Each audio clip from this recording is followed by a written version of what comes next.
कृष्णा अजय पांडे जी। श्री हरिवंश महाराज जी। महाराज जी प्रणाम। महाराज जी, यदि कोई जीवन भर पाप करके अंत समय में हरि नाम जपे तो क्या उसे ऐसा कैसे हो सकता है? ऐसा कैसे हो सकता है? अजामिल को संतों ने कृपा करके बेटे का नाम रखवाया था।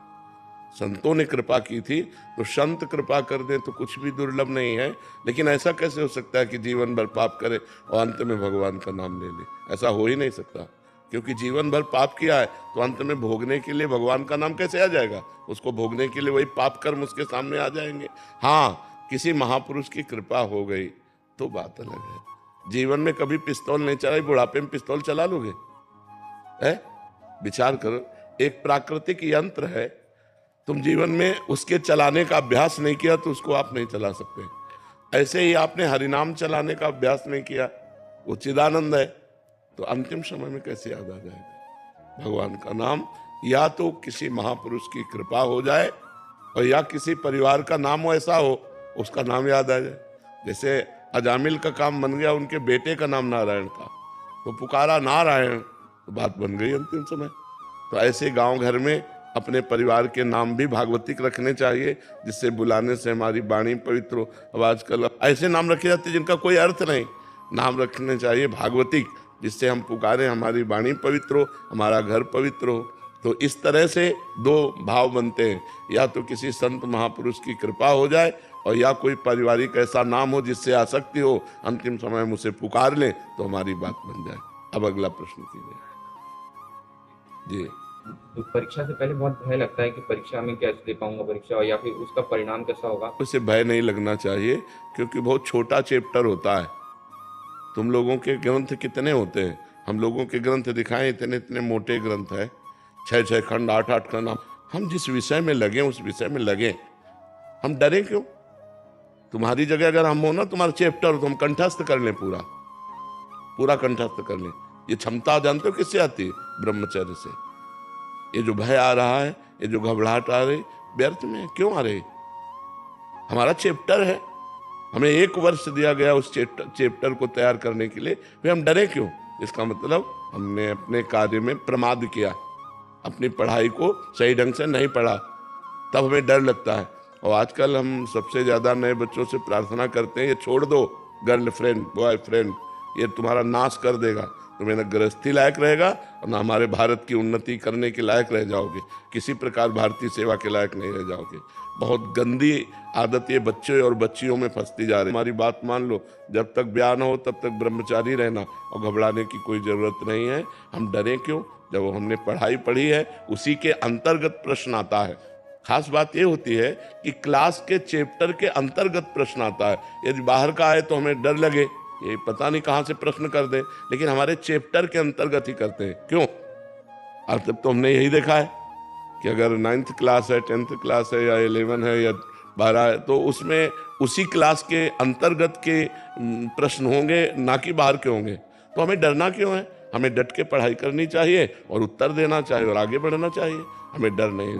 ये जो निगेटिव सोच है, ये सबसे ज्यादा कमजोर कर देती है। परीक्षा आई नहीं है, हम पहले से, और कहीं अगर हम मान लो दुर्भाग्यवश हम फेल हो गए, तो फिर बच्चे, ऐसे बच्चे जो निगेटिव सोच ज्यादा रखते, वो इतना घबरा जाते हैं कि सोचने लगते हैं कि उनके मित्र पास हो गए, माता पिता टॉर्चर कर रहे हैं कि यार हमने इतना रुपया लगाया, तुम फेल कैसे हो गए, और मित्र लोग उपहास कर रहे हैं, अब क्या करें? तो वो निगेटिव सोच उनको फिर सुसाइड की तरफ ले जाती है।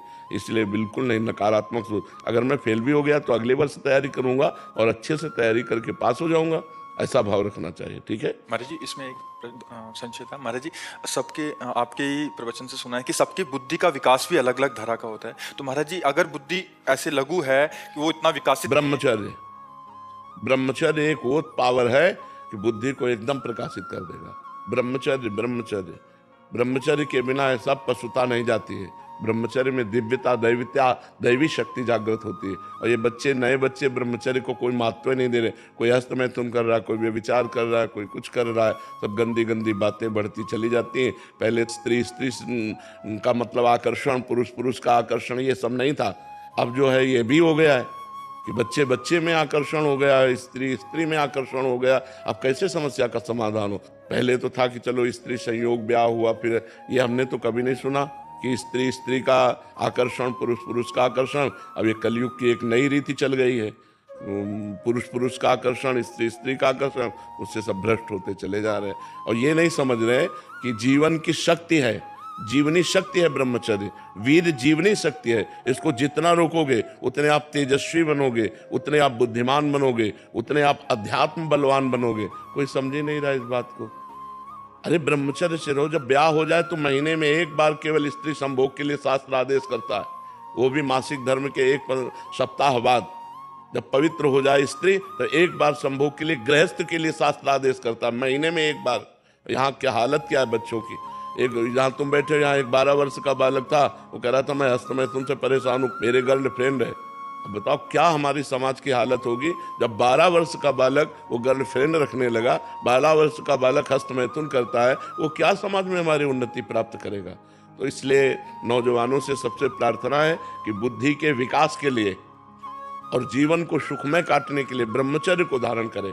ब्रह्मचर्य के बिना बात नहीं। और ब्रह्मचर्य धारण वही कर सकता है जो समय से उठता है, ब्रह्म मुहूर्त में व्यायाम करता है और थोड़ा दौड़ भाग करता है, 2-3 किलोमीटर दौड़ा, आधा घंटा व्यायाम किया, 15-20 मिनट प्राणायाम किया, तब उसके अंदर दिव्यता आती है। फिर देखो जो पढ़ोगे वो आपको याद रहेगा।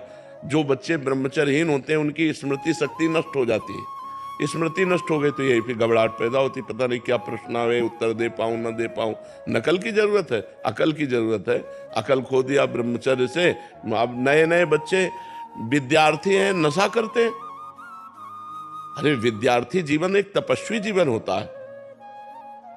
विद्यार्थी जीवन है, अकड़ है, विनय होना चाहिए। विद्या विनयम ददाति। सौम्य लगता है पढ़ा लिखा आदमी है, सौम्यता से, सभ्यता से, गंभीरता से अपने परिवार से बात करना, प्रिय बात करना, कोई गंदे आचरण ना होना, कोई गंदा नशा ना होना, तब तो विद्यार्थी जीवन है। क्या आज का विद्यार्थी जीवन, छोटे छोटे बच्चे हैं सिगरेट पी रहे हैं, छोटे छोटे बच्चे शराब पी रहे हैं, छोटे छोटे बच्चे व्यभिचार कर रहे हैं। अब शासन की बहुत जरूरत है और बच्चे ना माता पिता का शासन मानते हैं, न शास्त्र का शासन, न भगवान का डर, न कानून का डर, मनमानी आचरण कर रहे हैं। तो इसीलिए वो आगे नहीं बढ़ पा रहे हैं। बढ़ भी पाएंगे तो कुछ कर नहीं पाएंगे।